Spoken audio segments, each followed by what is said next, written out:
kita mengambil bagian masing-masing. Satu ayat firman Tuhan yang menemukan tadi pagi dalam pemberitaan firman Tuhan yang kami pelajari adalah di dalam Wahyu pasal yang 12. Wahyu pasal 12. Wahyu pasal 12 ayat yang ke-12. Wahyu pasal 12 ayat yang ke-12 demikian firman Tuhan. Karena itu bersukacitalah, hai surga dan hai kamu sekalian yang diam di dalamnya. Celakalah kamu, hai bumi dan laut, karena iblis telah turun kepadamu, dan geramnya yang dahsyat. Dalam geramnya yang dahsyat, karena ia tahu bahwa waktunya sudah singkat. Amin. Di sini dikatakan, firman ini kami dapat dari mana? Dan ini menguatkan. Salah satu yang menguatkan pribadi saya adalah waktunya itu sudah singkat. Nah, beberapa minggu yang lalu dan beberapa tempo yang silam kita sudah mendengarkan firman Tuhan bagaimana tanda-tanda akhir zaman itu menunjuk kepada waktu yang semakin singkat, waktu yang semakin dekat. Untuk apa? Untuk kita menunggu jemputan daripada Sang Mempelai laki-laki, yaitu Yesus Kristus. Waktunya sudah sangat singkat, tapi di ayat yang ke-12 dikatakan di sini iblis yang mempergunakan waktu itu untuk apa? Untuk merongrong setiap umat Tuhan, merongrong setiap hamba Tuhan, merongrong orang-orang yang percaya kepada Tuhan, untuk jatuh ke dalam dosa, untuk tenggelam, untuk tertinggal, sehingga firman Tuhan berkata yang terdahulu menjadi terkemudian dan yang terkemudian menjadi terdahulu. Ini kerja setan karena dia tahu waktunya sudah singkat. Apakah kita orang percaya ketika firman Tuhan sudah disampaikan, waktunya sudah tidak lama lagi untuk kita mempersiapkan diri? Apakah kita mempergunakan waktu itu dengan maksimal atau sebaliknya? Yang menjadi tekanan di sini adalah bagaimana kita jangan sampai kita kalah dengan si jahat. Jangan kita sampai diperdaya si setan. Jangan kita sampai diperalat menjadi alat setan, bukan menjadi alat Tuhan. Marilah kita menyadari seberapa jauh perjalanan kita supaya kita bisa mengerjakan. Ya, minggu lalu kita berbicara tentang hidup ini adalah kesempatan. Banyak kesempatan yang kita buang sia-sia. Tetapi ketika kita menyadari hidupku adalah kesempatan untuk melayani, maksimalkanlah pelayanan kita. Hidupku adalah hidup untuk menyenangkan hati Tuhan, hidup untuk mengasihi Tuhan. Mari pergunakan kesempatan untuk maksimalnya kita mengasihi Tuhan. Ya. Dalam segala tindakan pekerjaan apapun yang kita lakukan, marilah kita terus arahkan hati dan pikiran kita untuk menyenangkan hati Tuhan. Ayat 12 yang bagian A berkata, karena itu bersukacitalah, hai surga dan hai kamu sekalian yang diam di dalamnya. Ya. Ada dua perbedaan dari ayat ini. Ada orang yang berada di surga dan orang yang berada di bumi. Jelas perbedaannya. Orang yang ada di bumi akan dimurkai, akan diserang, akan dimakan si setan, bahkan akan dilenyapkan oleh si setan. Tetapi berbahagialah, bersukacitalah, hai surga. Itu menunjuk kerajaan Allah. Dan hai orang-orang yang berada di dalamnya. Itu berbicara tentang bagaimana pengikut-pengikut yang setia sampai kepada akhirnya. Kita termasuk orang yang berbahagia ketika kita sudah mengecap indahnya, baiknya kemurahan Tuhan kepada kita. Kita sudah merasakan bahwa bagaimana kerajaan Allah hadir di dalam pekerjaan kita. Kerajaan hadir di dalam pelayanan, dalam rumah tangga kita, dalam aktivitas sehari-hari. Kerajaan Allah hadir. Makanya doa yang diajarkan Tuhan Yesus kepada kita itu tidak menjadi doa yang menjadi doa hafalan saja. Mungkin sebagian gereja merutinitaskan doa itu di dalam setiap ritual-ritual ibadahnya. Mungkin di gereja kita tidak seperti itu, tapi itu wajib kita harus pahami bahwa itulah yang dikehendaki Tuhan. Bahwa jadilah kehendakmu di bumi seperti di surga. Itulah yang Tuhan itu. Supaya apa? Supaya nyata kemurahan Tuhan dalam kehidupan kita. Kalau kita mau menjadi orang yang bersukacita, baiklah kita mengambil sikap, kita diam di dalamnya. Itu menunjuk diam di dalam surga. Ayat yang ke-17. Maka marah naga itu kepada perempuan itu, lalu pergi memerangi keturunannya yang lain, yang menuruti hukum-hukum Allah. Orang-orang yang sudah berada bagaikan dalam kerajaan surga, yang sudah dapat pertolongan ketika naga itu marah besar. Ada keturunan-keturunan yang sudah diselamatkan, tetapi ada keturunan-keturunan yang belum menerima pertolongan itu. Sasarannya kepada orang-orang demikian. Perhatikan bagaimana kepengiringan pelayanan kita. Apakah masih ditandai dengan nyala yang daripada Tuhan? Bagaikan api tadi dikaitkan dalam Matius pasal yang ke-25, ya. Coba dibuka Matius pasal yang ke-25.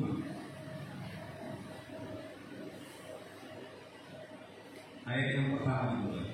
Matius pasal yang ke-25 mulai dari yang pertama dengan berikut: garis-garis yang bijaksana dan garis-garis yang bodoh. Pada waktu itu, hal kerajaan surga seumpama 10 gadis yang mengambil pelitanya dan pergi menyongsong mempelai laki-laki. 5 di antaranya bodoh dan 5 bijaksana. Gadis-gadis yang bodoh itu membawa pelitanya, tetapi tidak membawa minyak. Sedangkan garis-garis yang bijaksana itu membawa pelitanya dan juga minyak dalam buli-buli mereka. Nah, kita memperhatikan bagaimana di sini dibedakan ada gadis-gadis yang bijaksana, ada gadis-gadis yang bodoh. Perumpamaan tentang kerajaan surga dikatakan di sini seumpama 10 gadis yang mengambil pelita. Nah, ini bagaikan gadis-gadis itu menuju kepada setiap gereja-gereja akhir zaman. Apakah gereja-gereja akhir zaman ini mempersiapkan pelitanya dan bersama dengan minyaknya? Itu bagaimana bercerita tentang pengiringan pelayanan kita harus ditandai dengan urapan Roh Kudus. Harus ditandai dengan sikap yang menyala, bukan hanya sekedar itu rutinitas. Makanya dalam Roma pasal yang 12 ayat yang ke-11, Roma pasal 12 ayat yang ke-11, Roma pasal 12 ayat yang ke-11 demikian: hendaklah kamu saling mengasihi sebagai saudara dan saling mendahului dalam memberi hormat. Roma 12.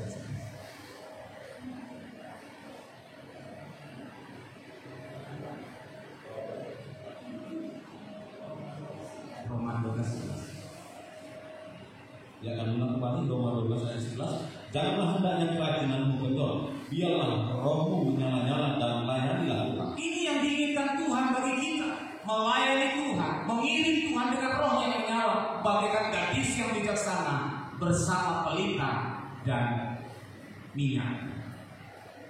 Banyak orang sekarang hanya sekedar membawa pelita, hanya pergi, hanya mengiring, hanya datang, melayani dengan secara aktivitas. Hari Minggu kita ada ibadah, ya kita lakukan dengan ya sudah. Nanti kalau tidak datang nanti ditanya.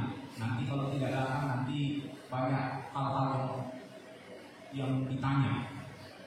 Nah, sikap-sikap seperti itu sikap yang tidak Tuhan inginkan.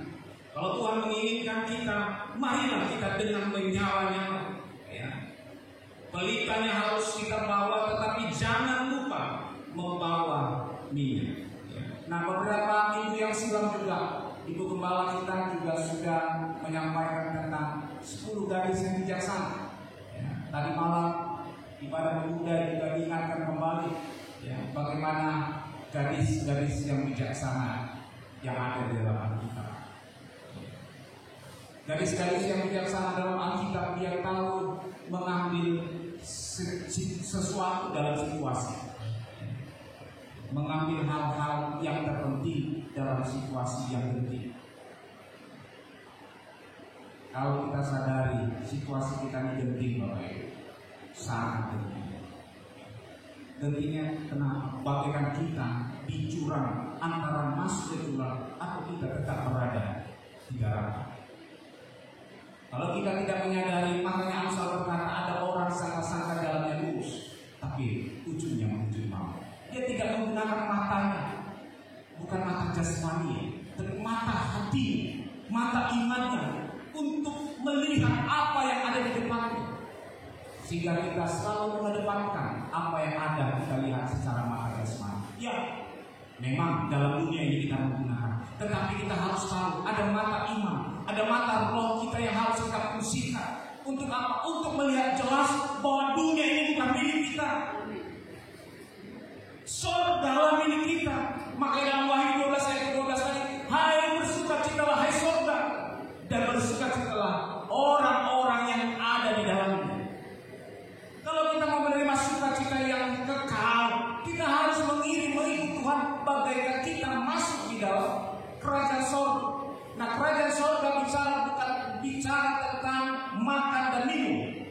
Kerajaan surga bukan bicara tentang kegiatan-kegiatan lahir. Kerajaan surga tidak berbicara tentang pekerjaan-pekerjaan di bumi, tapi kerajaan surga adalah berbicara tentang bagaimana kita melakukan setiap kehendak Allah. Itu kerajaan Allah. Kalau kita melihat ada banyak gambaran dalam firman Tuhan, kerajaan Allah itu digambarkan. Ya. Saat ini dalam Matius 25 digambarkan bagaimana gadis bijaksana dan gadis bodoh. Di bidang lain pun ada berkata kerajaan Allah berbicara tentang harta yang terpendam. Kalau kita merenungkan kembali dalam Matius 6 ayat yang ke-31. Matius 6 ayat yang ke-31. Matius pasal 6 ayat yang ke-31. Sebab itu janganlah kamu khawatir dan berkata, apakah yang akan kami makan? Apakah yang akan kami minum? Apakah yang akan kami pakai? Semua ini dicari bangsa-bangsa yang tidak mengenal Allah. Akan tetapi Bapamu yang di surga tahu bahwa kamu memerlukan semua itu. Tetapi carilah dahulu kerajaan Allah dan kebenarannya, maka semuanya itu akan ditambahkan kepadamu. Ini ayat yang selalu menjadi kesenangan bagi saya pribadi. Kenapa? Ada satu statement berkata carilah dahulu kerajaan Allah. Walaupun ayat ini adalah ayat yang gampang, ayat yang sering kita dengar, tetapi apakah kita benar-benar sudah menghidupi ayat ini untuk benar-benar dalam sikap kehidupan kita? Kita benar-benar mencari kerajaan Allah dan kebenarannya. Kalau kita sudah merenungkan dan sudah melakukan mencari kerajaan Allah dan kebenarannya, saya tidak percaya semua itu akan ditambahkan kepada kita. Termasuk jodoh, termasuk wanita, termasuk apapun yang menjadi kerinduan kita, Tuhan pasti tambahkan. Tapi apakah kita sudah mencari? Kata mencari ini kan bukan slow. Mencarinya adalah satu kerjaan yang terus berusaha. Orang mencari tidak duduk santai. Ketika kita kehilangan benda berharga, hilang emas kita yang sekian karat, ya, yang karat-karat hilang, apakah kita santai? Dulu yo emas ini, cari emas itu yang berkarat-karat itu. Dan ini kita pasti cari. Ada orang bilang benda berharga, motor aja lah, nggak usah yang berharga. Motor hilang kita mencari, lapor polisi, lapor ke teman-teman kantor supaya kita dapat. Itu barang-barang berharga yang sementara. Itu sudah repot. Tapi apakah kerajaan Allah ini barang yang sangat berharga? Bukan di bumi, tapi di surga. Kalau kita sudah mengutamakan kerajaan surga, saya tidak percaya kalau kita di bumi tidak dipelihara Tuhan. Saya tidak percaya. Kalau ada hal-hal yang mungkin masih Tuhan berikan kesempatan luaskan untuk kita mengalami proses dalam ekonomi, itu bukan berarti Tuhan membiarkan itu. Tapi Tuhan punya maksud dan rencana supaya kita lebih gigih kepada Tuhan, lebih dekat kepada Tuhan. Jangan slow-slow. Sudah waktunya kita semakin giat di dalam Tuhan. Apalagi orang tua yang kan sudah dari awal saya itu memang semakin yang muda-muda semangat, yang tua semangat, sampai apa? Sampai kita bertemu di kerajaan surga. Sukacita itu yang kita nantikan, Bapak. Tidak ada lain kerinduan supaya kita masuk dalam Yerusalem. Semuanya tidak menuju 1, 2, 3, 4 perkara atau 5 perkara. Semua perkara. Bahkan dalam Yeremia 29 ayat 11 berkata, ya, ini ayat-ayat yang sudah biasa. Yeremia 29 ayat 11. Yeremia 29 ayat yang ke-11. Sebab ini mengetahui rancangan-rancangan apa yang ada padaku mengenai kamu. Demikianlah firman Tuhan, yaitu rancangan damai sejahtera dan bukan rancangan kecelakaan, untuk memberikan kepadamu hari depan yang penuh harapan. Simpel kalau itu Tuhan, hari depan sudah berakhir.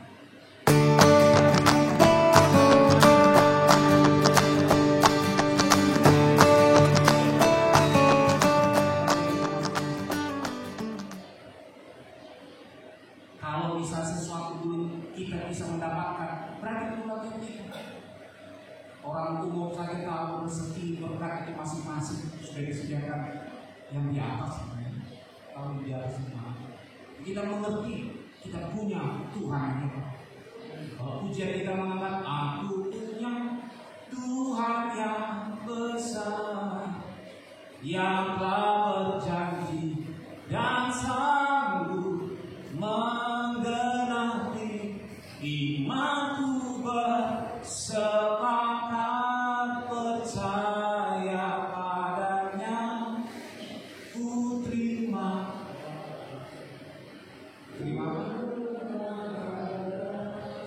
kemenangan dari Tuhan. Haleluya. Jangan pernah gentar, jangan pernah takut mengalami badai. Persoalan apapun yang kita hidup, saya tidak percaya Tuhan punya maksud dan rencana. Nikmatilah rencana Tuhan. Kalau saya pernah berkata bahwa masalah itu sebenarnya adalah baik bagi kita sendiri. Coba kita renungkan dalam tokoh-tokoh Alkitab, tokoh mana yang tidak kena masalah dalam Alkitab. Mau itu Daud, siapa lagi, Ayub, Nuh lagi. Nuh itu bukan gak hebat ya. Nuh itu bergaul dengan Tuhan. Dia berkhotbah bukan dengan api, dengan semangat tanpa mikrofon. Jika dia berkhotbah, dia beritahu bertobat. Dia berkhotbah itu orang bilang misi ini juga. Orang buat kapal ini dekat tepi laut, dekat pinggiran pantai. Ini kok di gunung. Bagaimana kok dicaci maki, kita sampaikan kebenaran dicaci maki sini. Tapi dia tidak putus asa, dia terus memberitakan. Apakah itu tidak masalah? Capek dia memberitakan, tapi tidak ada yang mendengar, bahkan satu pun tidak ada, kecuali keluarganya sendiri. Jangan sampai terjadi bagi kita semua yang hadir yang mendengar. Ketika kita mendengar firman Tuhan, baiklah kita menyadari dan bertobat. Amin. Jangan sia-siakan kesabaran Tuhan. Anggaplah kesabaran Tuhan itu sebagai kesempatan untuk kita bertobat. Apapun latar belakang, apapun dosa pelanggaran kita, Tuhan mampu menyucikan. Tuhan mampu menghapus segala kejahatan kita. Asal kita datang dengan tulus. Jangan seperti Saul, kita datang meminta ampun kepada Tuhan, tapi kita menyalahkan orang lain. Tapi kita datang kepada Tuhan, kita bersikap seperti Daud, tidak menyalahkan siapa-siapa, sehingga Daud masih dikenal Tuhan. Tidak ada manusia yang tidak berdosa, tapi sikap kita untuk minta ampun itu yang Tuhan perhatikan. Jangan kita keras hati, walaupun seolah-olah kita rendah hati kita minta ampun, tapi kalau kita masih menyalahkan karena si itu tidak akan Tuhan kenal. Apalagi kalau kita minta ampun tapi masih menyimpan sakit hati di dalam hati kita, tidak akan diampuni Tuhan. Tuhan itu Maha Pengampun dan Maha Pengasih, tapi jangan langgar kekudusannya, jangan langgar perintahnya. Itu yang Tuhan mau.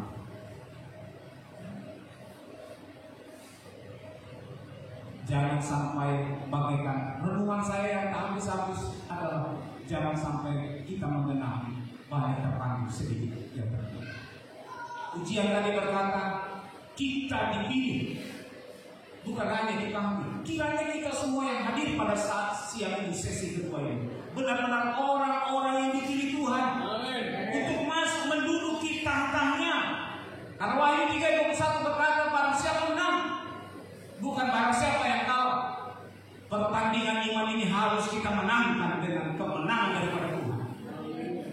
Makanya Yesaya 41 ayat ke-10 berkata, pada akhirnya Tuhan yang memberikan kemenangan. Yesaya 41 ayat yang 10 demikian. Janganlah takut sebab aku menyertai engkau. Janganlah bimbang sebab aku ini Allahmu. Aku akan meneguhkan, bahkan akan menolong engkau. Aku akan memegang engkau dengan tangan kananku yang membawa kemenangan. Ini pada akhirnya kita mengalami kemenangan. Dan ketika mengalami kemenangan, kita akan didudukan bersama-sama dengan Dia. Sehingga tergenapilah dalam ayat 12 ayat 12 tadi, bersukacitalah hai surga, dan bersukacitalah hai kamu yang diam di dalammu. Sukacita yang tidak terhingga kita boleh rasakan. Mungkin ada sukacita yang kita nikmati di bumi ini, itu jauh melebihi sukacita di surga itu jauh lebih tinggi. Oleh sebab itu orang-orang yang memiliki pikiran ke ataslah adalah orang-orang yang bisa menikmati surga. Dalam Kolose pasal yang ketiga, Kolose pasal yang ketiga ayat yang pertama dan yang kedua. Filipi pasal yang Kolose pasal yang ketiga dimulai dari ayat pertama demikian. Karena itu, kalau kamu dibangkitkan bersama dengan Kristus, carilah perkara yang di atas, di mana Kristus ada, duduk di sebelah kanan Allah. Ayat 2. Pikirkanlah perkara yang di atas, bukan yang di bumi. Yang harus kita pikirkan perkara yang di mana, Bapak Ibu? Di atas. Di atas bicara apa? Bicara kerajaan Allah. Kerajaan Allah bicara bukan makan dan minum, betul? Roma 14 ayat yang ke-17. Coba Roma 14 17. Roma pasal 14 ayat yang ke-17. Sebab kerajaan Allah bukanlah soal makanan dan minuman, tetapi soal kebenaran, damai sejahtera dan sukacita oleh Roh Kudus. Kerajaan Allah bicara kebenaran, bicara damai sejahtera dan sukacita oleh Roh Kudus. Bukan hanya makan minum. Kita memang makan minum, masih makan minum, tapi bukan bicara kerajaan Allah. Darah dan daging ini tidak akan masuk mengambil bagian dalam kerajaan Allah, tapi tubuh roh kita yang masuk dalam bagian kerajaan Allah. Kalau kita menyadari, saya tidak percaya. Beda cara kita mengiring Tuhan, beda kita cara melayani Tuhan. Hanya saat di dunia ini kita punya kesempatan. Banyak orang hanya disibukkan waktunya habis 24 jam hanya bicara makan ini.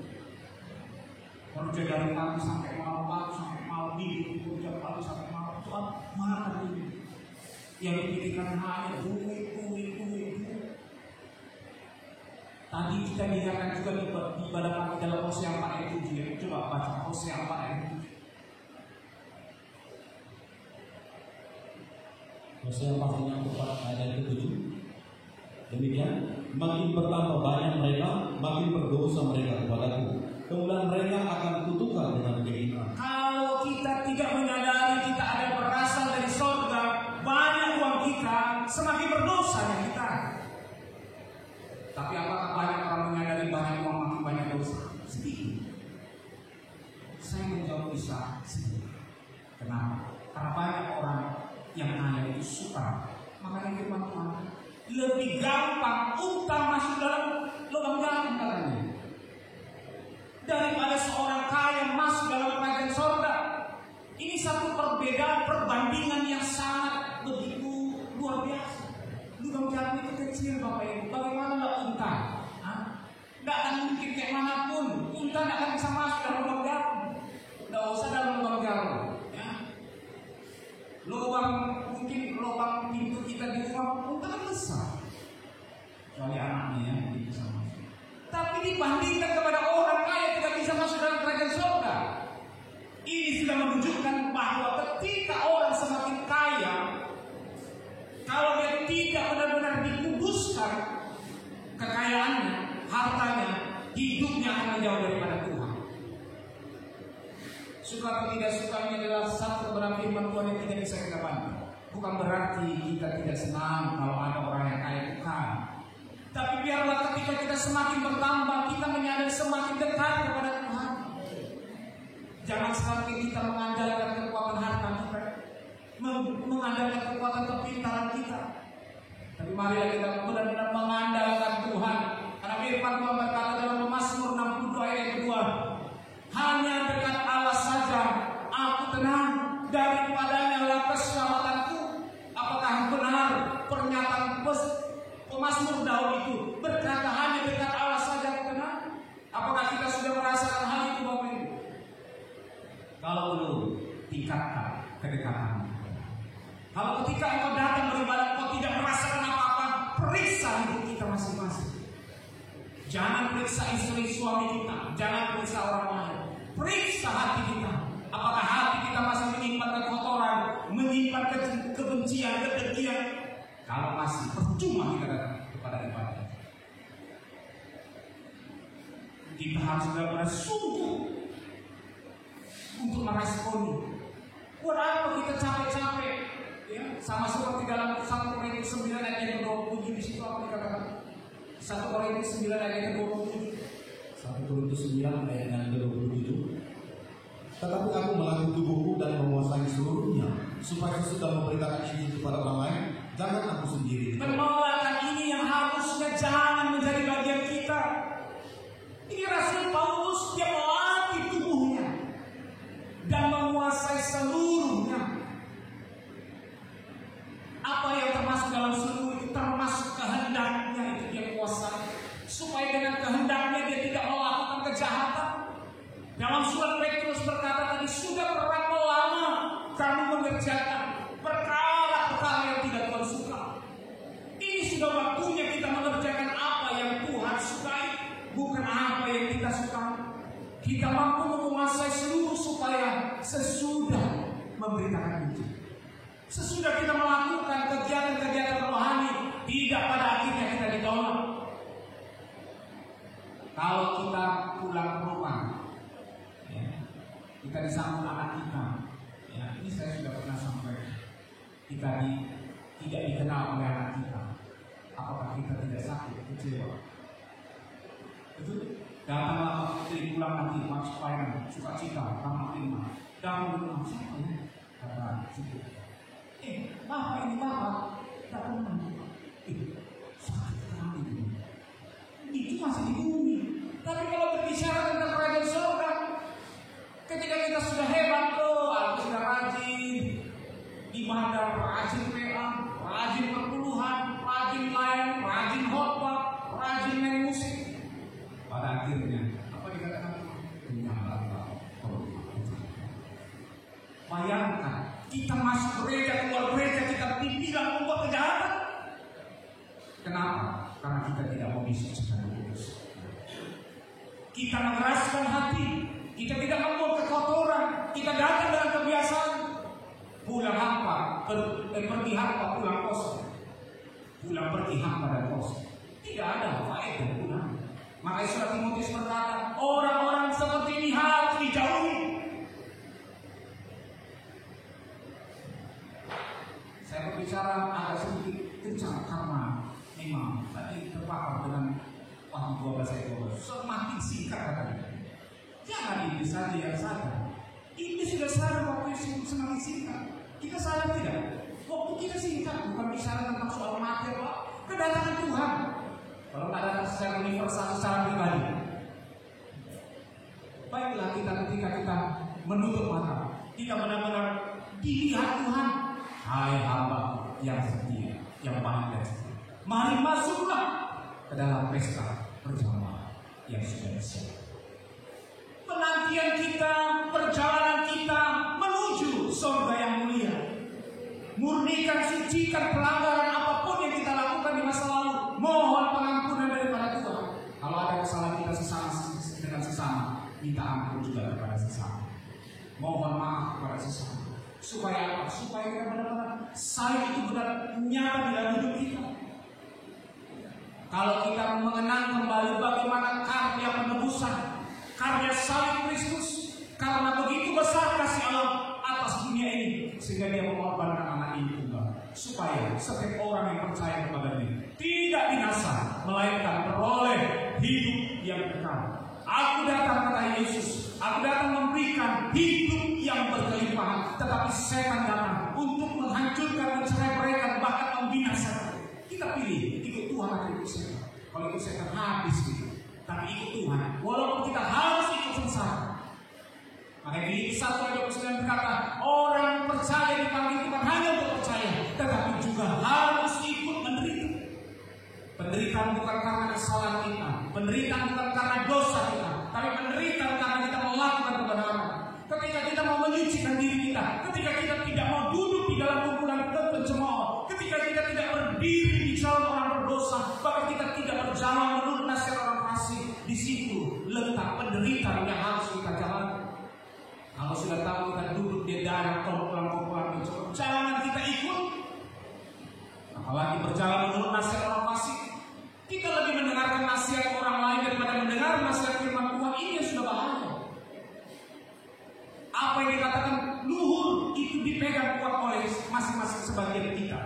Tetapi firman Tuhan sulit sekali kita pegang seperti memegang apa yang disampaikan leluhur yang sudah duluan berada.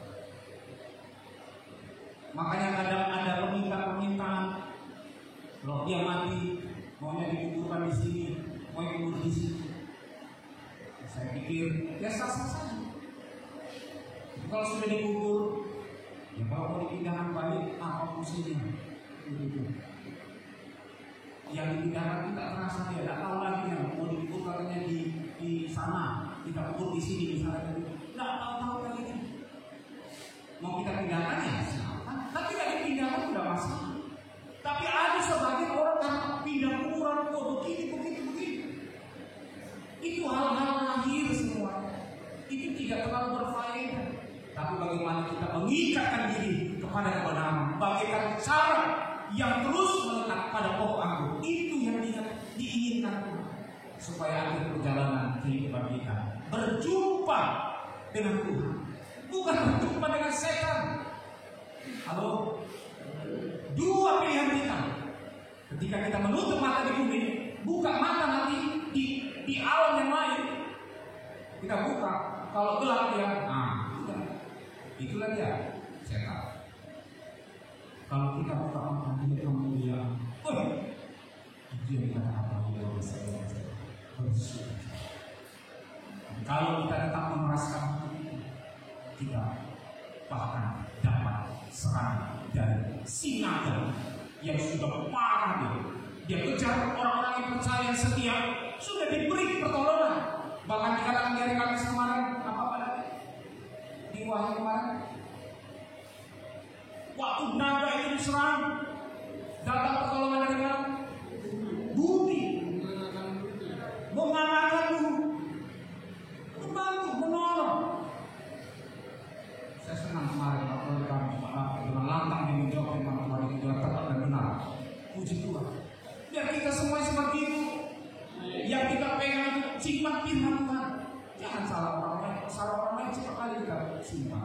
Tapi firman Tuhan biarlah itu yang terus melekat dalam hati. Makanya pujian kita, ku renungkan firman-Mu siang dan malam, ku pegang perintah-Mu dan ku lakukan. Itu yang kita inginkan. Jangan hanya sekedar pujian Bapak Ibu Saudara, jangan hanya sekedar pujian, tapi benar-benar ambillah tekad kita. Ambillah tekad kita, lakukan firman Tuhan, karena keuntungannya bukan pada siapa-siapa, hanya pada diri kita masing-masing dan pertanggungjawaban kita kepada Tuhan. Karena masing-masing kita semua, baik muda, baik tua, baik sampai daripada anak-anak remaja, itu akan mempertanggungjawabkan segala perbuatannya, baik yang baik ataupun yang jahat. Tergantung apakah kita mau menuai yang baik di dunia ini atau menuai yang jahat, semua dipertanggungjawabkan. Bukan soal latar belakang ini dan itu, tapi soal bagaimana hidup kita harus terus berproses. Makanya dalam Kolose 3 tadi berkata, carilah perkara-perkara yang di atas, bukan yang di bumi.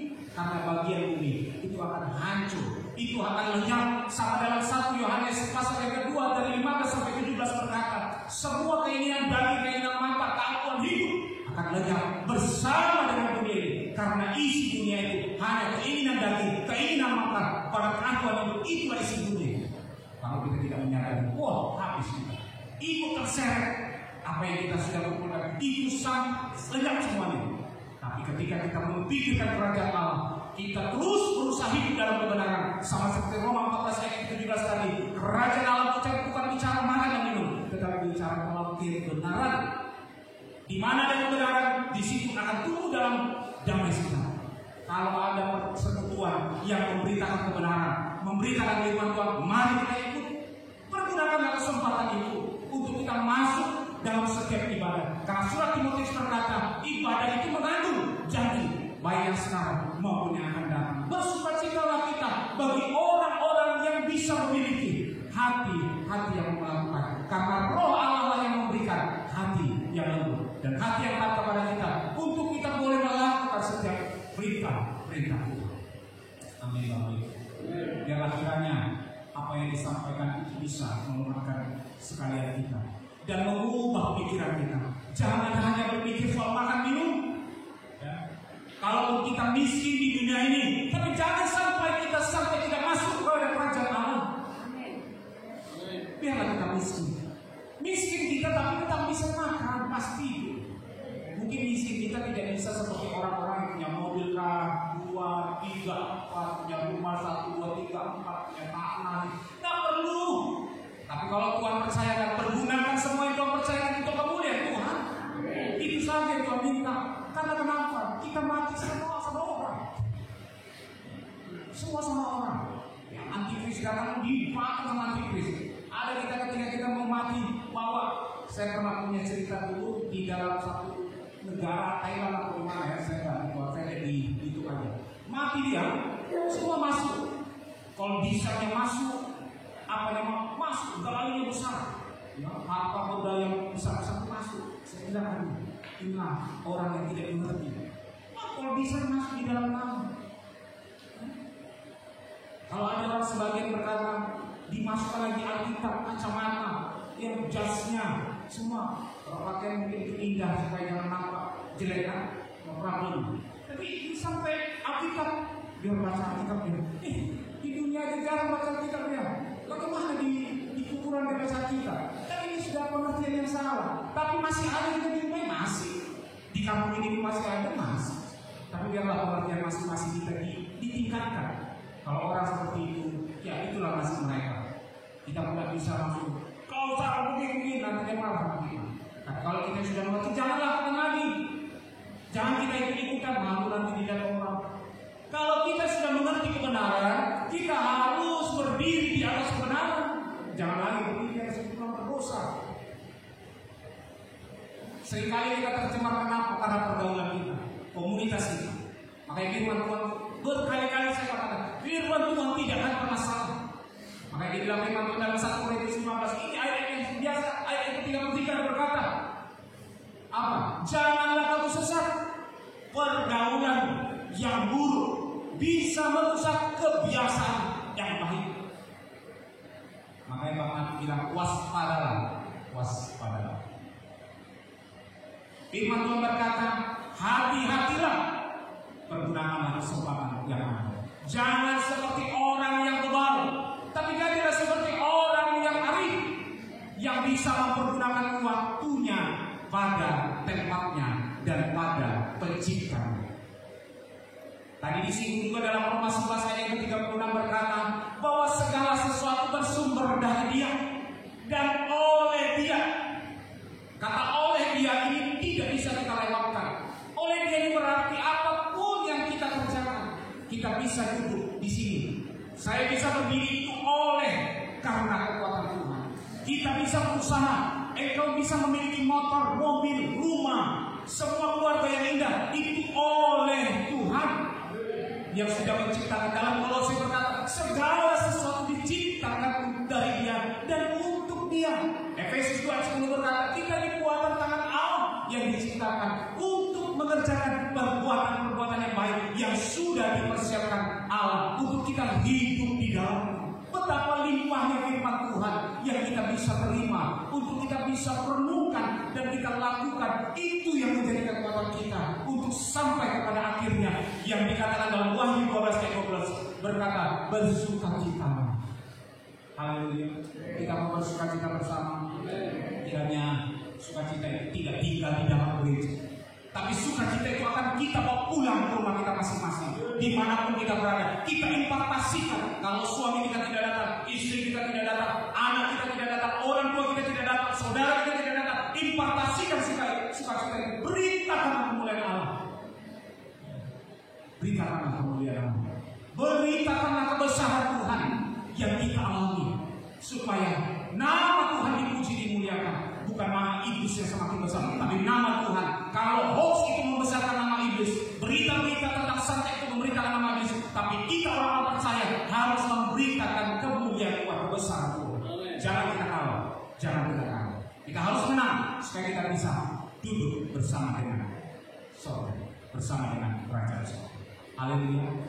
Kiranya kita sama-sama bisa menerima apa yang disampaikan, walaupun tidak terlalu panjang, tapi saya yakin dan percaya hidup kita semakin dibawa, diarahkan untuk memikirkan perkara-perkara di atas, untuk bersama-sama kita menanti bagaimana kita didudukkan dalam tahta kerajaan sorga. Tuhan Yesus memberkati kita.